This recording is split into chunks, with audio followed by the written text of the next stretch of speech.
It's never easy when it's a loss like this, but you got to kind of figure those things out and see what happened.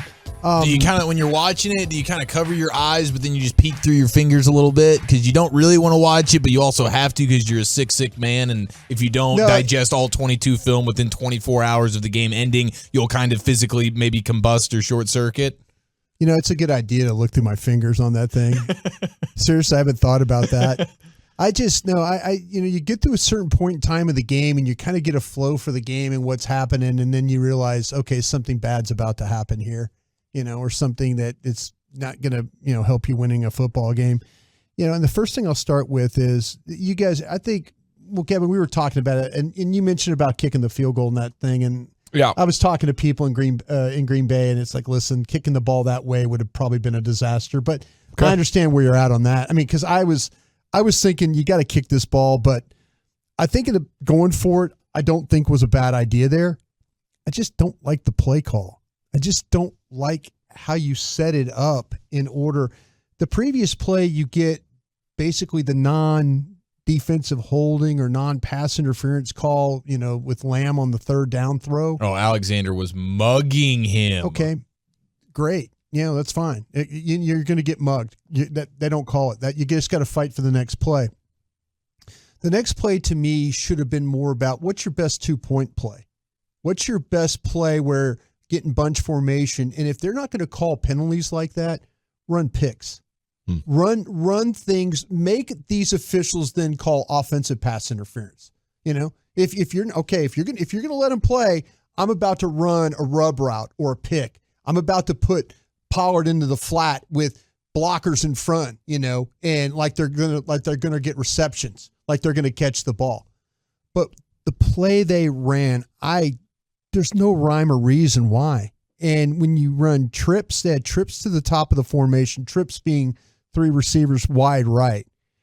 And the route combinations that you saw, it was all about just trying to just get to spots. Just turn around. Get past sticks and turn around. And really, Dak never even looked the trip's direction. Never even looked that way. Now, he was under pressure pretty quick, wasn't he? Yeah, what happened on the play, Gavin, and good noticing on your part there is that Smith and McGovern both got beat. Because somebody asked me, they go, well, do you think he could have run? And I'm like, no, he couldn't run because it closed down so quick on him right there. If one of those guys get beat, that's one thing. But to have both of them lose on the play, there was no shot of running him trying to get 4 yards there, running the football that way. But you put trips to the top, and what you have is basically the Packers are kind of zoning it up because if he's going to throw the ball inside on the curl to CeeDee Lamb, it's going to be Jair Alexander standing right there. I mean, it is going to be a bang play again. So I can see why, okay, don't throw the ball there. They've got Gallup running a shallow cross coming left to right on the play, but he's 2 yards on the other, not even on the other side of the sticks. The route is short of the first down. Gross. So you throw the ball there, it's going to be a tackle at the spot. It's going to be a gain of 0 is what it's going to be. And so now you have the shallow cross, nothing there. Pollard in the flat was even like an afterthought. Like him trying to get the ball to Pollard at the end of that throw, you're one-on-one over there, but he was covered too.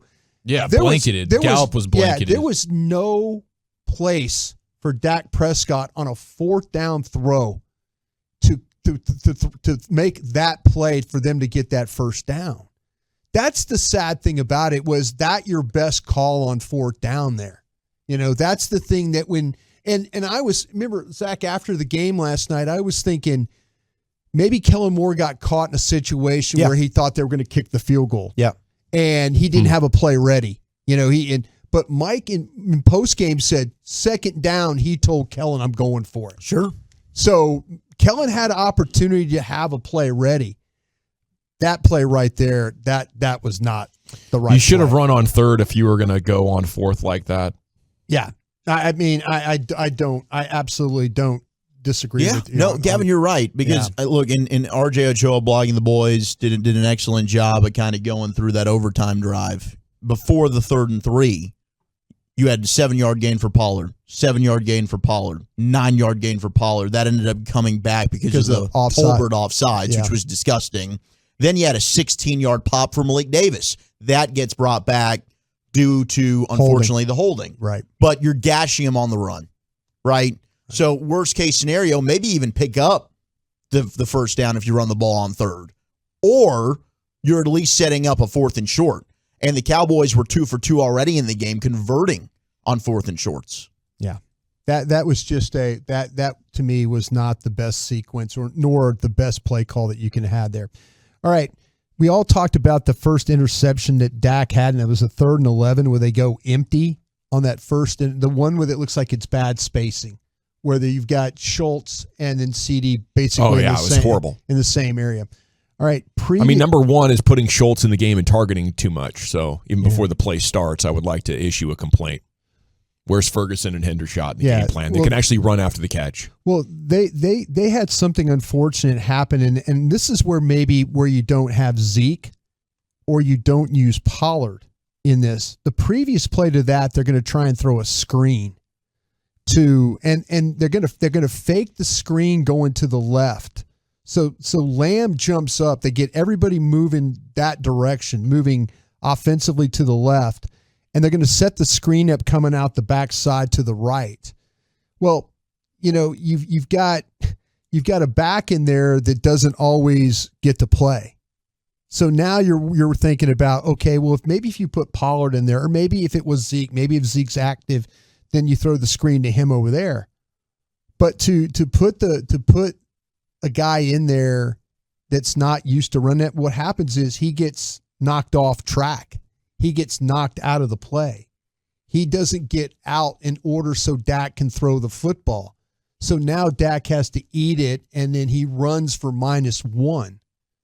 But you had a play set up that if the back gets out, then you got a shot. You got a shot. Now you're in a 3rd and long situation, and you throw the interception.